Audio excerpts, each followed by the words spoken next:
ووټ چاته نه ورکوم، ووټ زه نه استعمالوم. زه پرویز خټک پسې به ورځو، عمران خان پسې به مونږ ورځو، مولانا پسې به مونږ ورځو.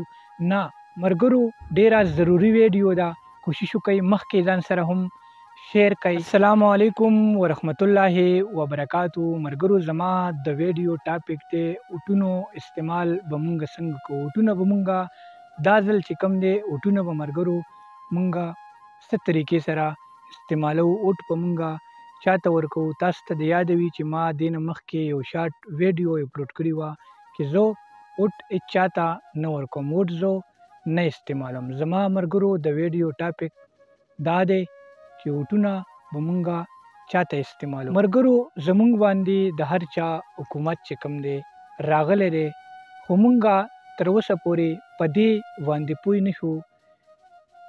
هر یو کس ته چې کوم دی مونږ اوټ ورکړی دی. که مولانا صاحب دی هغه ته مونږ اوټ ورکړی دی، که پرویز خټک دی هغه ته مونږ اوټ ورکړی دی، که عمران خان دی هغه ته مونږ اوټ ورکړی دی. داسې نورې ډېرې پالټۍ دي چې هغې ته مونږ اوټونه ورکړي دي او په مونږ باندې باقاعده حکومت چې کوم دی تیر شوی دی.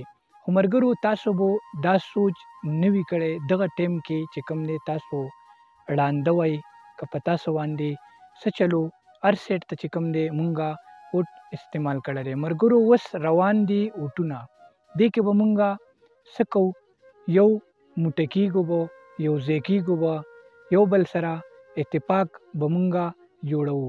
ملګرو، پکار دا دي چې په هر کلي کې کم از کم ناظم مونږ ته پکار دی. که ناظم نه وي نو یو ممبر خو مونږ ته پکار دی، ځکه چې زمونږ په کلي کې څه مسله راشي، ټسپرمر وسېږي، نورې داسې بلا مسلې پکې راځي، مونږ به چا پسې ورځو؟ پرویز خټک پسې به ورځو، عمران خان پسې به مونږ ورځو، مولانا پسې به مونږ ورځو؟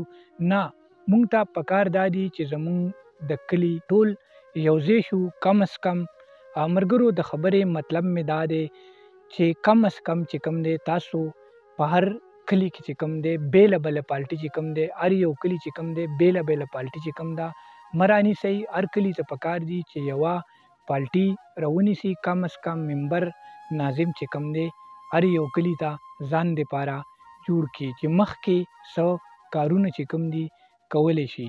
ملګرو، د خبرې مین مقصد مې چې کوم دی کم از کم تاسو یو موټی شئ، یو ځای شئ، اتفاق هر کلي چې کوم دی یو اتفاق چې کوم دی ځان ته جوړ کړئ چې په هر کلي کې کم از کم ممبر ناظم مونږه جوړ کړو.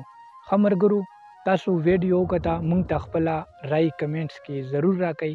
ما شاهد مندو خیلوال ته راکئ اجازت. ښاد او آباد بریالي اوسئ. د لوی الله په امان.